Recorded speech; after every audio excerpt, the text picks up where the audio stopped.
Welcome back to Age Better, Steve. It's so good to have you. Thanks for having me back, Barbara, the notorious BHG. Listen, the last time you were on the show, I want to say over a year ago, you and Heidi Skolnick were on talking about your previous book, which was amazing, The Whole Body Reset. But now you're going to be talking and telling us all about the details of the full body fat fix. I read this book. I love this book. You have gotten me obsessed. Just like with the last book, you got me obsessed about protein timing. And that's all I wanted to talk about for months and months and months and still do. But now you have created in me an obsession with the gut microbiome and inflammation. So we're going to go into details. And by the way, congratulations on the book. It's already a bestseller, #1 on Amazon. You were on the Today Show. Great segment, by the way. So tell us, Steve, what inspired you to write this particular book? And is it like, how does it build on the whole body reset? And how is it different? Well, it's been very interesting for me. I think that the idea for this book came from simply going through life and noticing a very specific phenomenon, which is that when I used to drive up from New York City and various wealthy communities up to upstate New York, where I grew up, I noticed that the further you got into lower income communities, the heavier the people got. And then when you went back to wealthier communities, they got thin again.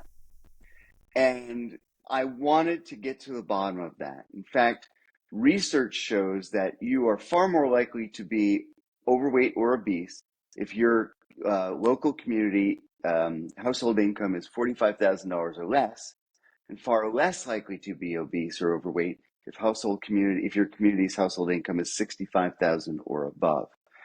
And we're told all the time, well, it's too many calories, calories in, calories out.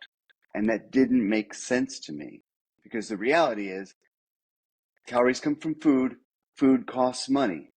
And we know that expensive restaurants are actually far more caloric than inexpensive restaurants. So it didn't make sense. If people are buying and eating more calories, why are they thinner? And so I wanted to dive into that idea of it's calories. And it turns out it's not calories. It's not calories at all. In fact, a study was done in Minnesota that found that wealthier households not only spent more on food, but they spent more on sweets and snacks than lower income households.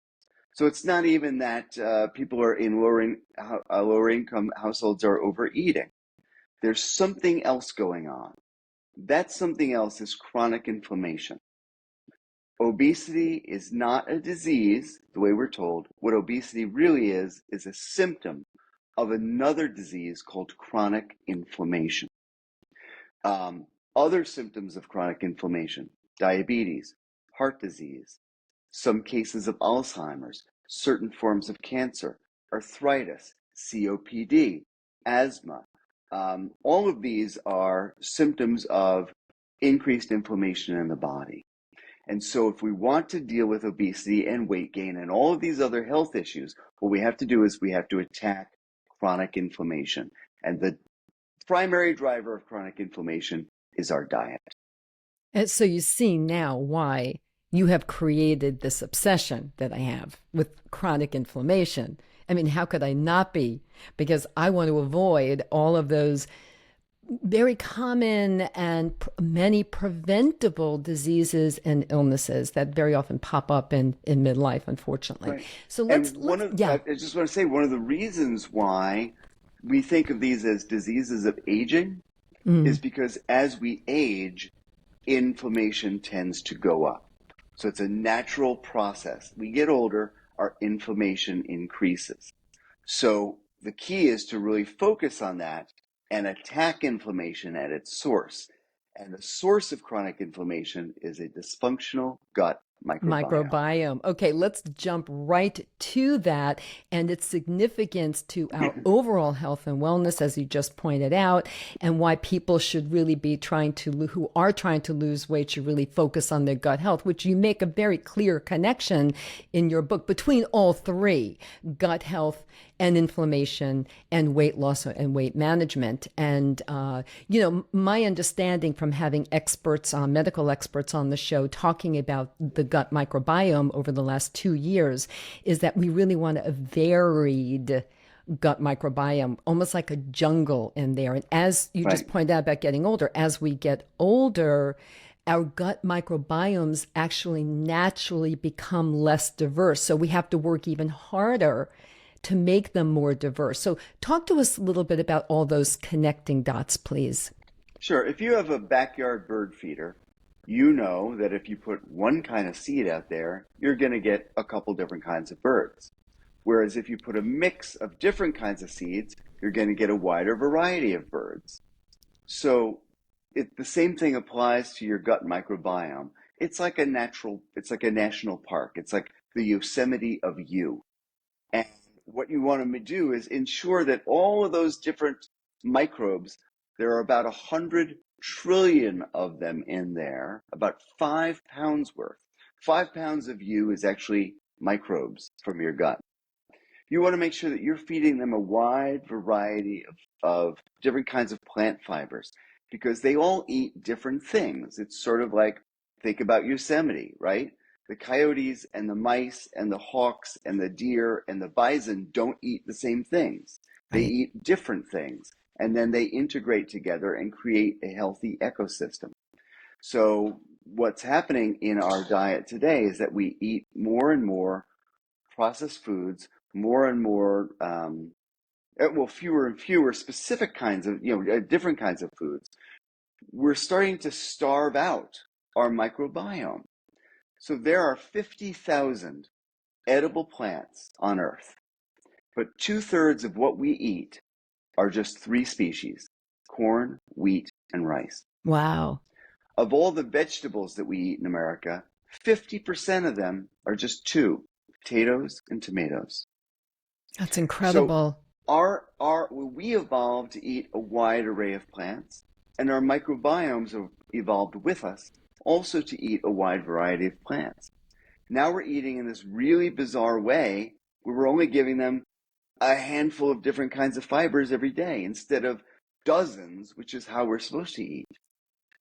So that's number one. Another odd thing that's happening is a lot of people don't realize this, but the microbiome competes with us for calories. So when we eat a whole foods diet and those foods are digested and they go through the entire intestinal tract into the gut microbiome starts to eat what's left over. The gut microbiome can consume as much as 400 calories a day. But when we eat ultra-processed foods, I like to call them pre-digested foods. Those foods, because they've had all the nutrients and fibers stripped out, they're absorbed in our stomach and small intestine. They never even get down into the gut microbiome. So we're starving the microbiome and we're overfeeding ourselves. So if you eat a meal or you eat a day's worth of calories all from whole foods, and I eat a day's worth of calories from fast food and ultra processed food, I'm getting 400 calories more than you are. That is so shocking. And you talk about all of this in your book, which I really love because I like to see the studies and the research and the science behind these things that are being discussed. And you do deliver all of that. I appreciate that. So you just talked about creating a more diverse gut. And you do offer, which makes it easy for all of us reading the book who really want to do this and be serious about it. You offer specific foods and specific plants, and you even give recipes. And I made a little note here that you mentioned Dave's Killer Bread, which happens to be my go-to bread every morning. I plop on some cottage cheese, some blueberries, and that's what I do. So, tell us about some of the power foods that you recommend in addition to Dave's Killer Bread. Sure. Well, what's interesting is a study from the American Gut Project came out just a couple of years ago that found the people with the healthiest and most diverse microbiomes ate at least 30 different plants every week, which it sounds like a lot, but honestly, it's not. I mean, if you would have one slice of Dave's Killer Bread, you've already knocked out 21 plants right there. Um, Incredible, isn't yeah, it? but if you have a salad instead of getting the romaine or the iceberg or the kale, get a spring mix. You could quadruple the amount of plants you're getting. If Yep. you get a can of peanuts, get a can of mixed nuts. If Yep. you're going to have berries, get mixed berries. Whenever you mix up and add new plants, then you're creating diversity in your diet, which means you're creating diversity in your microbiome, which means that you're filling that bird feeder with different kinds of seeds and getting as many different kinds of microbes as possible. Yeah, I When want you, a gold star, Steve, because yes, everything that you mentioned already, that's exactly what I do. I mix up all the greens together, all different kinds of greens for a salad. I mix up the nuts, I mix up the berries. And, right, again, because I'm so obsessed with this mixing up the diversity of my gut microbiome, because I right. really believe that this is all true and scientifically backed, that if we can douse the flames of inflammation in this way, we will go a long way in helping us all to age better, right? And you can do this so quickly. You can do, Yes, I set up a 7 day challenge. And the idea is how many different plants can you eat in 7 days? Now, you got to get to at least 30. When I did it, I got 65. I consider myself the world record holder. I challenge your listeners to see if they can beat me. And there's a they simple can. tracking Come on, log. everyone. You can do it. You can beat Steve. Yeah, beat me at it. There's a simple tracking log in the full body fat fix that Hmm. allows you to shows you how you can do it really really simply. And we're not talking about like going out in your backyard and grazing on the lawn. We're talking about pizza, we're talking about pasta, we're talking about sandwiches. In fact, I even have a firefighting five, which shows you how you can eat 30 different plants in a single day. Again, pizza, pasta, desserts. It's very, very simple to do. It's It's very all a matter of accessible, it's a is matter of really adding, what I would right? call it. Yep. Yeah. No, rule number one: never eat ice cream naked. If you're gonna have ice cream and it's relatively healthy dessert, every froyo shop in America has walnuts and peanuts and blueberries and raspberries. That's how you dress up your dessert. And instead of it just being a dessert of bleh, now it's a dessert with 4 or 5 different plants in it. And you're feeding your microbiome and making it happy. So let's like segue over to protein timing. Mm-hmm. We now know from your book and from a lot of other research that protein is important, especially as we get older. A lot of people are already getting enough protein in their diets. It depends upon, how you exercise and how you live, what your age is. But as you get older, we need it even more. And as you pointed out very clearly in your other book, The Whole Body Reset, that we need it earlier in the day or else you're at a protein deficit. So talk Right. to us a little bit about that and how you have, that has a playing role, a starring role in this book. Sure. So if you make a muscle, feel that bicep right there. That's about 5% of your total skeletal muscle mass. That's how much we lose every decade after age 30. And the reason is because we develop something called anabolic resistance. Essentially, it's a fancy way of saying our bodies have difficulty taking the protein that we eat and turning it into muscle. So when my 16-year-old daughter has a glass of milk, she gets 8 grams of protein. Her body goes, yes, let's start rebuilding some muscle. If I have a glass of milk with 8 grams of protein, my body says, whatever, I'm not impressed.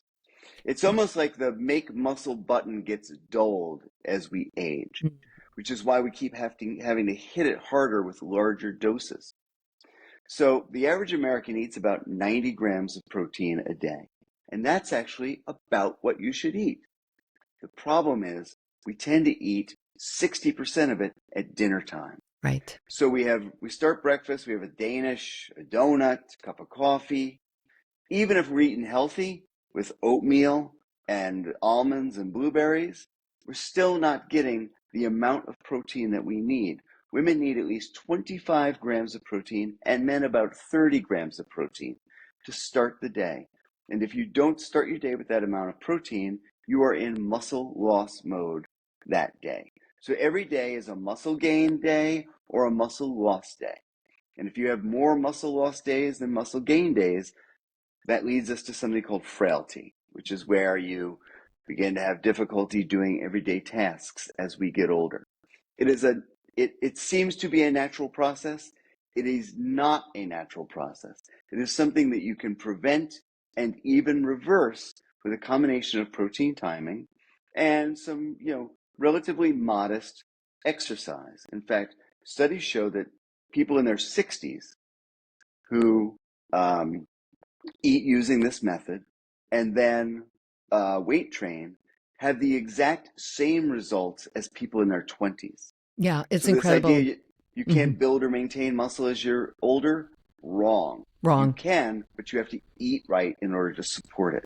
Right, right. No, it's amazing. It's all science backed, and I've been following because I have a very real interest in bone health and bone loss and bone density. Really goes hand in hand with muscle sarcopenia, muscle loss, and so this is of great importance to me, especially as I'm getting older. But getting back to protein, so you do recommend, of course, 25 to 30 grams in the morning as well. And one thing that you do recommend is whey protein, especially isolate, if I'm pronouncing it correctly.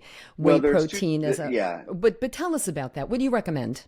So there's two types of whey protein, isolate and concentrate. I'll get into the difference in a moment. Hmm. But whey protein is particularly high in an amino acid called leucine, which is sort of the magic muscle maker for older people.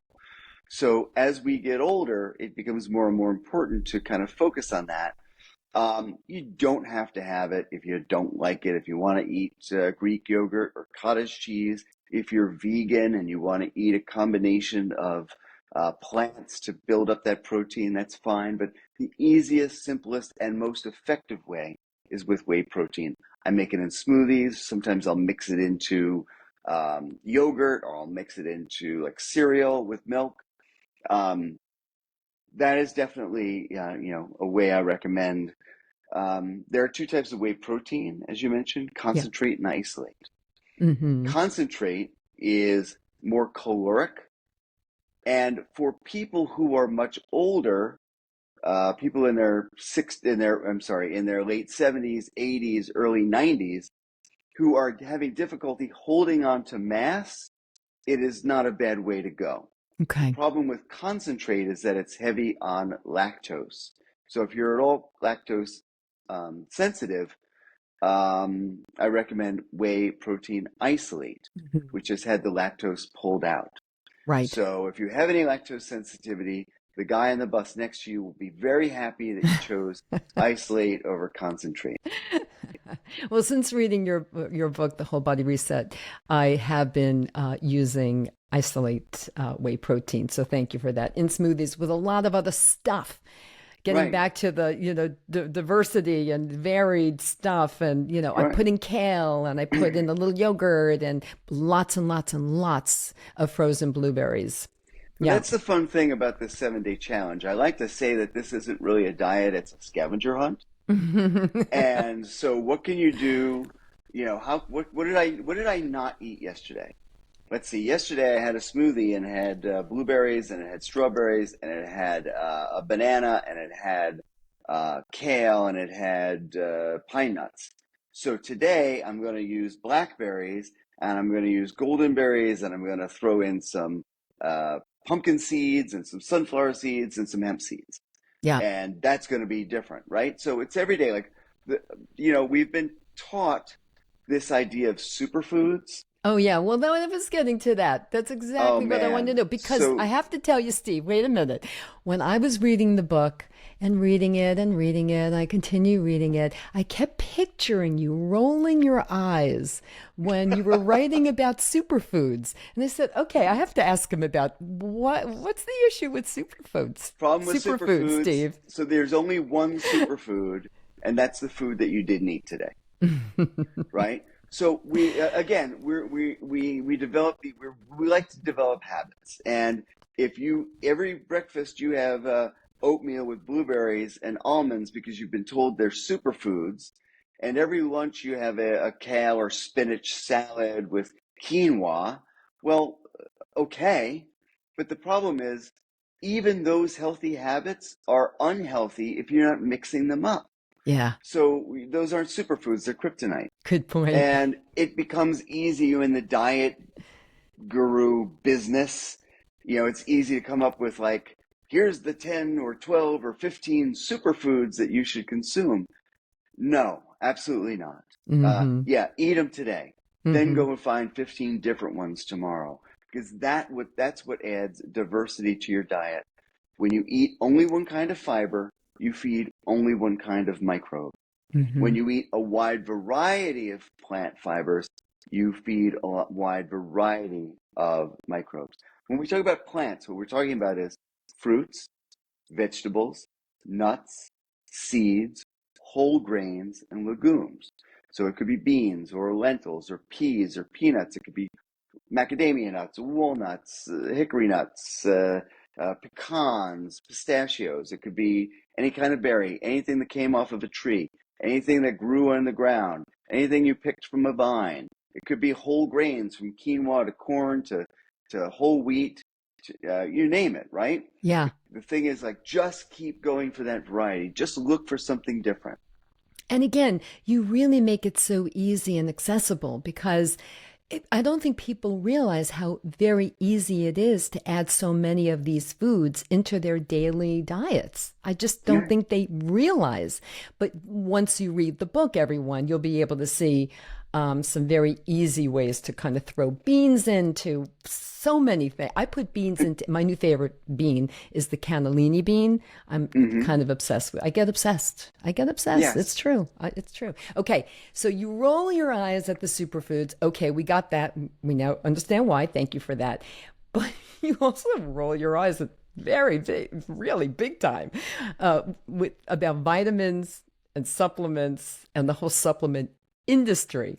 And I'm Yes. so with you on that, especially I have to say lately, I have been seeing so many medical experts, by the way, actual doctors out there on Instagram Reels and TikTok talking about all the supplements they take in a given day. And I think, oh my gosh, that was so excessive.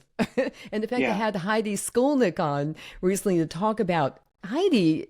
Is this just me? Is this excessive, or is this what we should be doing? But anyway, so you Well, have you have the same what's great about view. supplements? You know what's great about Yeah, supplements, let's hear. especially vitamins and minerals? Yeah, They're very profitable. They're totally. extremely And profitable, not regulated. and they're not regulated. And there Mm-hmm. is a very good reason why so many uh, internet experts and conspiracy theorists are trying to sell you supplements because the markup is amazing. But Amazing. but let me tell you, there's maybe if you go to your doctor and your doctor says you are low in vitamin D and recommends a vitamin D3 supplement, great. If you're concerned about calcium and they recommend a calcium supplement, great. If you're older, and by older I really mean 75 and up, you might want to consider a vitamin B12 Right. supplement because as our digestive tracts age, we begin to have a little bit of difficulty absorbing B12. We eat enough of it, but sometimes we have trouble absorbing it and need more. Beyond those three, it doesn't work. And It's and really interesting, isn't it? it's so interesting. We don't know why they don't work, right? So lots of research is done on almonds, and almonds are very high in vitamin E. Therefore, vitamin E must be really healthy. So take this vitamin E pill. It doesn't work that way. No, it doesn't work that way. You know, there's a quote I pulled out of your book that states 70% of American adults take at least one vitamin or supplement daily, and almost 3 in 10 take 4 or more. That Mhm. is excessive. Right. That is excessive. And And there many of is them are no evidence, unnecessary. there very, very little evidence that they work. There is some evidence that they can be harmful. Yeah. We think we think that one of the reasons these supplements don't work is because your body doesn't know what to do with them and your microbiome doesn't know what to do with them. So you eat an almond and all the nutrients in the almond go down into your gut, into your microbiome, where Feeding that gut. this 100 trillion microbes parse it out and figure out what to do with it, and they create their own enzymes, short chain fatty acids that help to help to metabolize things like serotonin and oxytocin. And when we just take a pill, we're not feeding the microbiome. The body just doesn't know what to do with it. Um, I wonder if there's like a metaphor I can come up with, but basically, your body has been taught over tens of thousands of years of evolution to do a whole bunch of things, but processing pills, it has not been taught how to do that. Is not one of them. No. So, okay, let's segue over to aside from weight loss, what are the other significant health benefits that people can expect from improving their gut health? I mean, we already touched on the fact that it will improve, kind of lower their inflammation, which is Right. in most of us is chronic, which can lead to so many preventable common diseases and illnesses. So, but talk us through that a little bit more. Sure. So imagine that there aren't a whole bunch of diseases. Imagine that there's only one disease when it comes to the diseases of aging, and that disease is chronic inflammation. So whether it's your heart, your liver, your lungs, your brain, inflammation is a cause of havoc. And it's a cause of heart disease, it's a cause of diabetes, and it's a cause of obesity. Consider this fact. When you're obese, 40% of the cells in your fatty tissue aren't fat cells. They're autoimmune cells. They're your body trying to fend off the threat of these swollen fatty cells in your body. So that big hard belly that we get when we get overweight, it's not fat cells, it's autoimmune cells jamming in there, trying to manage an inflammatory situation. So whenever you feel like, oh, I've gained weight, try to think, I'm on fire. I'm not fat, I'm on fire. I think one of the worst things about weight and body issues is that we blame ourselves. We call ourselves fat. We let other people, make fun of our weight. Oh, we're fat. We feel fat. Mm-hmm.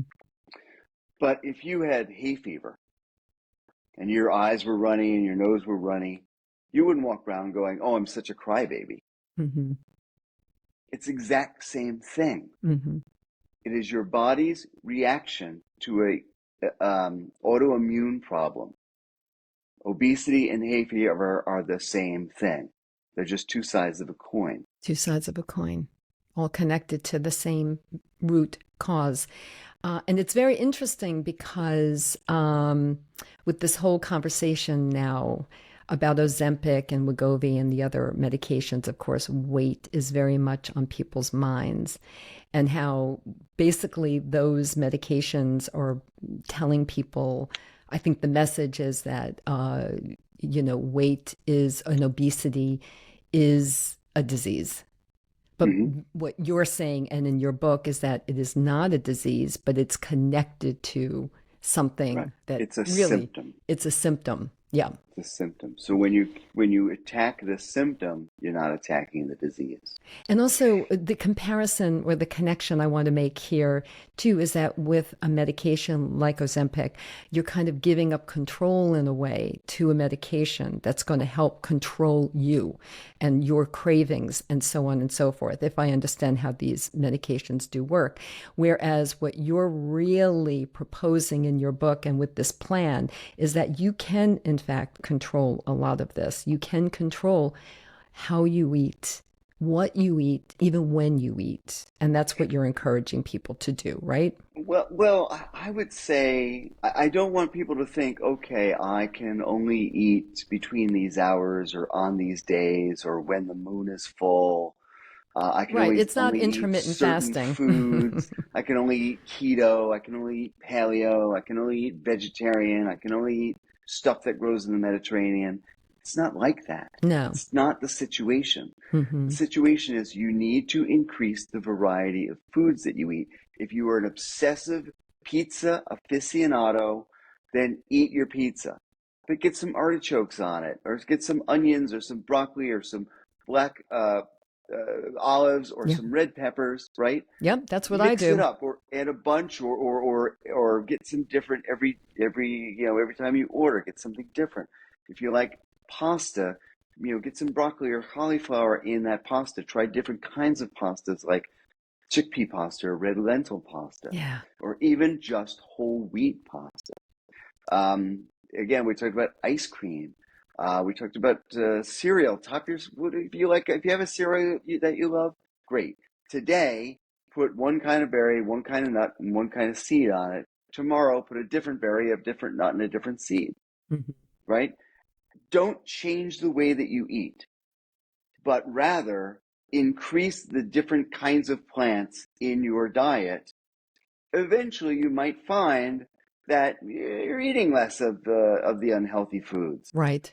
That is because you're the starting to goal. focus more on these plants. But that's not step one. Step one is eat the way you eat, but start getting more different plants, nuts, seeds, legumes, whole grains, fruits, and vegetables into your daily diet. Right. And then See if you can hopefully get to they'll edge 30. out things like sugar. Right. We haven't talked about sugar, but, that is a high calorie item and also something that has been connected to inflammation in the Yes. body and obesity, of course, and really isn't all that good for us. But I mean, like you, I don't believe in giving up everything for a few things. But hopefully, I think the goal here is that, as you just said, you keep adding in all the good stuff, and then maybe in time, some of the bad stuff will kind of ease out of your lives. Or swap the bad stuff. Yeah, If you don't get the cake, get the pie because the pie comes with some fruits. I'm a pie person anyway, so Pumpkin good. pie is loaded with fiber. It's so healthy for you. Get the ice cream with the don't get the ice cream cone. Get the banana split. Right? Yeah. It's just look for those opportunities to add those plants in, and eventually you'll start to you can move away from the unhealthy stuff, but make that job one. And again, you can remake your microbiome in 7 days. Yeah, no, it's And absolutely true. And again, I have had some medical experts on talking about the gut microbiome, and that's all they do. That's all they focus on mhm, in their labs. And they say the same thing that you can change your gut health. You can change the diversity of your gut microbiome. It's possible. right, and it happens very quickly. That's why I have in the Full Body Fat Fix. That's why I have this 7 day challenge. Yes. I even have like the firefighting five, like I said, it's 5 foods that give you 30 plants in a single day. That's how easy this is. So Yeah, no, really you've focusing on made that it you've and made it having easy. fun. You've made it, but now I just want to segue over to you've referenced exercise, how important it is, strength Sure. training. But are there some specific exercises that are really work with this plan to help us maximize the time spent exercising? Well, I To wanted to really look at, douse the flames of inflammation right. is always the I goal. mean, what is interesting is that studies have shown that people who run half marathons have healthier microbiomes at the end of the race than they did at the beginning of the race. So that's a new microbiome in Yay. 2 hours. Three if it's me. What about But marathon runners? I want to know because I'm a 5 hour marathoner, pretty slow. So right. is it even doubly good? The I'll have to theory look is that that up in my Funkin' the Wagnall. theory is that the theory is that when you're creating lactic acid, which is a byproduct of exercise, Mm, the microbiome can feed on that lactic acid. So mm. it helps to improve the microbiome. But I wanted to look at different studies that looked at exercise and the microbiome specifically. And what studies show is that when it comes to aerobic exercise, moderate exercise is the best. Not too fast, not too slow. By moderate, we're talking about an aerobic pace at which you're a little breathing a little heavy, but you can still hold a conversation. Yes. If that feels right to you, then you're doing the best possible aerobic exercise for your microbiome. And then we're also going to supplement that with strength training, which is going to get that lactic acid going. But again, also helping to build and maintain muscle. Every single day, your body is breaking down and building back muscle. And it's up to you whether you're going to break down more than you build up or build up more than you break down. Um, and it just as we get older, it's just becomes so much more important. Yeah. And there really is a sweet spot here, as you just pointed out. And it's exactly what you said. It's not too fast. It's not too long either. In fact, there really is a correlation apparently between, let's say, endurance runners and heart issues that can happen, or endurance runners and an increase in inflammation. So as more studies are coming out about that. So, that is excessive. Running marathons on a regular basis is excessive. It's that sweet spot of moving, like what you said, not too heavy, not too hard, not too long, is perfect. Now we get to the part of our conversation, Steve, when I want to ask you, give us a typical day for Steve. Okay, well, typical day for me, like I said, I usually start with a smoothie that Hmm. has whey protein. If I'm a little sluggish, I'll put some iced coffee in there. Otherwise, it's like kefir or something like that, a little yogurt. It's great to eat uh, these fermented foods like yogurt, kefir, kimchi, sauerkraut. But they're not. Try getting the kids to join you in the kimchi, tasting menu. It's not going to happen, right? Uh-huh. Yeah. So start with a smoothie which has a bunch of different fruits and vegetables. Typically, I have a little lunch, and that might be multi-bean soup and a little bit of some toast, cheese, so that a high whole grain toast has a lot of protein in it. So that'll be how I get my protein for lunch. Dinner can be anything, especially now. I'm grilling. I got some shish kebabs ready to go. There's some have shrimp, some have steak. They also have onions, red peppers. They have zucchini. They have yellow squash. They have tomatoes. So that's 5 plants there. But I absolutely get a pizza once in a while. I absolutely go get ice cream once in a while. Don't believe in any kind of denying yourself at all. And remember, I want to go back to the first thing that we talked about, which is about calories. So when you cut calories, you're essentially starving yourself. But guess what else you're doing? You're starving your microbiome. Okay? You're not eating for one, you're eating for 100 trillion and one. So, so so that idea of intermittent fasting or restricting calories, it's not healthy for you. It's not healthy for your microbiome. I just want to stop you right there. When you were on the last time talking about the whole body reset, we did talk about that because I again, I like to look at the science behind certain claims, and I do think there is some good science behind intermittent fasting. However, as you very clearly pointed out during that conversation, um, this is not a good path for older people when we really are then at a deficit each day if we don't start eating until much later in the day. And that's like a typical intermittent fasting approach. Right. And I agree with you. And I I mean, really the look more healthy, into that. And you're right. It's not right? The it's not healthy, really good for people over 50, over 60.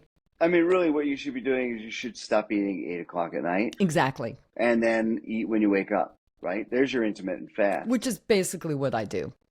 Yeah. Yeah. It's when people are going to the pantry at midnight and having those munchies, and that's when it becomes problematic. Right. So you can set a cutoff at night, but do not try to skip breakfast. There are so many studies that show longevity as well as a reduced risk of so many diseases comes with eating breakfast regularly. Right, but a breakfast with protein. So, Steve, this was so much fun. I really want to applaud you. Yay! For putting out this book. I really love it. The Full Body Fat Fix. And everyone should get a copy. In fact, I am going to be giving away some copies of this book. I'll be talking about it on social media. And before we let you go, Steve, and this was really, really, really a fun conversation and very informative, and I thank you for that. Just give us 3 key takeaways that you, because we covered so much, that you really want the Age Better audience to remember from our chat today. Number one, you want to eat protein in the morning and throughout the day to preserve that muscle mass and help your muscles fight back against fat, right? There's a battle going on in your body. The good guy is muscle. The bad guys are fat and inflammation. They're working together against you and your muscles. So who are you going to feed? Who are you going to take care of? That's number one. Number two, your gut microbiome needs to be fed in order to stay healthy. Feed it at least 30 different plants every week. Don't eat the same superfoods every day or every week. That's not helping. And number three, exercise moderately. You don't have to run marathons. You don't have to rack the gym. You need to do just kind of general basic exercise, moderate aerobics, light weights to keep the muscles strong, keep your body moving. Those are the 3 keys. And And by the way, oh yeah, can a you beat my a record bonus of tip. 65 plants? That's me. Can you beat me? Use the 7-day tracking log. See if you can beat me. Write to me at stephenperrine.com. You can touch on the talk to me button and tell me how you did. That's great. And I'll Make put it a competition. it Make is a competition. Yes, we're going to make it a Yes. competition. And I'm going to put all of that into the show notes, everyone. So after you're done listening, just check out the show notes for more details on that. Let's beat Steve. Competition. Yay. And here, another look at the Full Body Fat Fix right here. Based on science, great book. Everyone get a copy. Steve, thank you so much. I know you'll be back because I'm sure there's another book or two in you. Thanks, Barbara. It's so great to talk to you.